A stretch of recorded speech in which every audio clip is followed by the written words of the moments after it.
video kali ini aku bakal breakdown tempat tinggal, makan, transport, dan semua hal tentang 6 bulan aku di Hong Kong. Banyak banget dari kalian yang nanya-nanya gimana sama aku di Hong Kong dan spendingnya tuh berapa. Jadi semoga dengan adanya video ini kalian jadi tahu apa aja sih yang dikeluarkan, terus kondisinya tuh kayak apa. Oke, satu hal yang kalian perlu tahu untuk di Hong Kong, tempatnya tuh sempit guys. Jadi tempat tinggalnya juga pada kecil-kecil semua dan bentuknya tuh kayak dorm kalau misalnya mau yang murah, karena yang satu orang itu biasanya bisa sampai 10.000 HKD atau sekitar 20 juta. Untuk 2 orang itu bisa 5.000 HKD, atau 4 orang itu bisa di 2.000 HKD, 4 juta buat per bulannya. Aku nggak ada lagi foto di dorm, aku mau nunjukin foto yang paling mendekati. Ini foto yang paling mirip sama kamar aku dulu. Dalam satu kamar itu berempat dan modelnya tuh kayak dorm kayak gini. Jadi ada yang di bawah, ada yang di atas. Kondisi dapur yang normalnya ada di sana gitu. Kemarin bayar deposit tuh sekitar 2.000 HKD dan untuk bulanannya tuh 2.000 HKD juga. Next, nomor 2, transport. Aku ada MTR System Map. Kalian perhatikan di sini tuh ada pulau yang namanya Kowloon dan di seberangnya itu ada pulau yang namanya Hong Kong Island. Ini 2 pulau yang berbeda. Di pulau satu ke pulau lainnya pakai MTR. Nah, untuk fare-nya sendiri, contoh tinggal di Jordan. Kalau Jordan ke Tsim Sha Tsui yang masih satu pulau itu harganya di sekitar 4,9 dan itu butuh waktu sekitar 3 menit untuk sampai. Aku waktu itu tinggal di Tsim Sha Tsui, kerjanya di Admiralty. Admiralty itu posisinya ada di Hong Kong Island. Aku harus nyebrang dan nyebrang ini fare-nya lebih tinggi, jadi di 10,6. Butuh waktu sekitar 5 menit untuk perjalanannya. Untuk Jordan ke Admiralty itu berapa? Jordan kan lebih belakang dari Tsim Sha Tsui ya. Meskipun dia perlu 1 kali stop, tapi harganya tuh tetap sama dengan dari Tsim Sha Tsui ke Admiralty, 10,6. Ini juga sama kalau semisal tinggal di Jordan dan dia tuh kerjanya di Wan Chai, nyebrang satu pulau ya. Stopnya kan 2 kali, tapi harganya tuh sama. Harganya tetap di 10,6. Fare-nya ini kalau semisal mau lebih murah, biasanya itu ada di pagi hari, dari jam 5 sampai jam 8. Sekitaran jam segitu tuh lebih murah dibanding dari siang ke malam. Nomor 3, makan. Harganya sendiri itu beda-beda, tergantung sama kamu tuh makannya di mana. Di restoran, toko-toko ber-AC itu harganya jauh lebih mahal, mulai dari 40 HKD atau 80.000 ke atas. Kalau semisal kita belinya di pasar-pasar atau toko-toko kecil, itu bisa start dari 20 HKD atau 40.000. Range makanannya emang mahal dibanding di Indo. Restoran yang ada di Hong Kong tuh kita nggak paham ya sama bahasa Mandarin.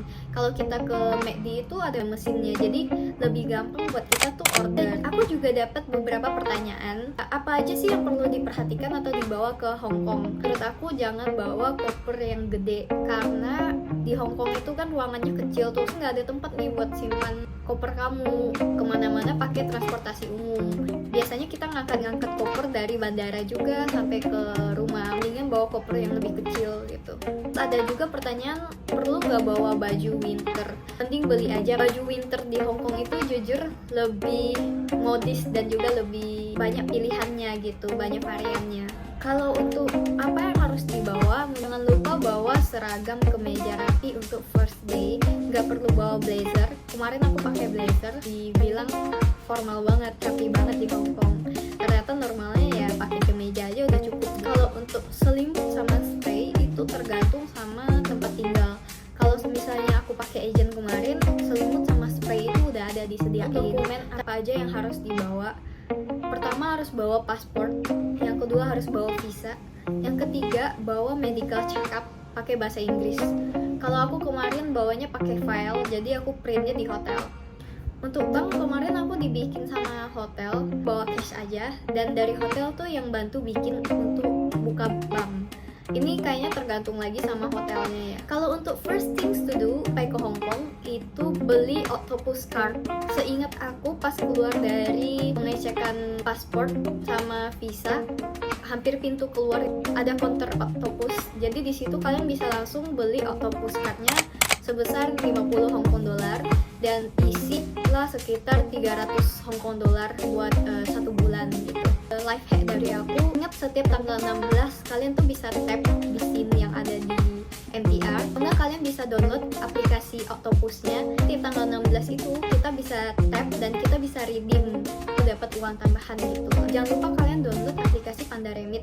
Aku kemarin pakai ini buat konversi dari KD ke IDR, dan kalian pantengin aja kapan uangnya lagi naik dan kalian tuh bisa konversi gitu. Untuk musim di Hong Kong, kalian bisa download aplikasi namanya My Observatory. Bisa dilihat cuaca di Hong Kong tuh dalam satu hari gimana, atau di dalam satu minggu berikutnya tuh kayak apa. Di Agustus itu relatif lebih panas, sampai kemarin 31 derajat. Weathernya tuh monsoon gitu. Pas di bulan Agustus aku kena black rain atau kena typhoon. Jadi kalau semisal kena typhoon number 8 ini nggak perlu kerja, kasih off sama hotel. Karena bagi orang-orang Hong Kong ini bahaya banget gitu. Apalagi kalau semisal udah sampai typhoon number 9, number 10 gitu, itu udah bahaya banget. Masuk Desember itu udah 20 derajat random gitu, kadang 18, kadang 15. Akhir-akhir Desember ke Januari dingin banget. Jadi aku saranin kalau mau beli baju winter tuh di sekitar Desember. Aku jelasin kalau semisal untuk penggunaan bahasa di Hong Kong. Mostly orang-orang di Hong Kong itu ngomongnya bahasa Kantonis. Bahasa Kantonis ini beda sama bahasa Mandarin. Bahasa Kantonis ini kebanyakan orang-orang tua di sana yang ngomong Kantonis. Kalau semisal untuk anak mudanya itu mostly udah ngomong bahasa Mandarin atau bahasa Inggris. Aku bakal share juga soal keuangan yang harus disiapkan sebelum ke Hong Kong itu segini. Keuangan yang diperlukan dalam 1 bulan itu segini. Kalau aku pribadi kemarin di bulan pertama sama bulan kedua itu gajinya masih belum bisa nutup untuk pending aku di awal bulan. Mulai bulan ketiga dan keempat itu aku udah bisa nabung, bahkan setengahnya lah gitu udah bisa ditabung. Ini sebenarnya tergantung lagi gimana kalian manage uangnya masing-masing. Yang paling mahal di Hong Kong itu sebenarnya emang spending di makannya. Cuman kan kalau semisal kita di industri hotel tuh kita dapat makan dari hotel. Jadi enaknya itu. Kalau misalnya pengen hemat makannya di kantin hotel aja gitu. Mungkin segini dulu sih sharing dari aku. Nanti kalau semisal ada teman-teman juga yang pernah ke Hong Kong mau kasih tips and trick, boleh kasih tahu di komen. Dan juga ada yang pengen nanya-nanya juga boleh di komen gitu. Nanti kita saling sharing aja gitu. Semoga video ini bermanfaat buat kita-kita yang masih baru dan mau ke Hong Kong. Bye bye.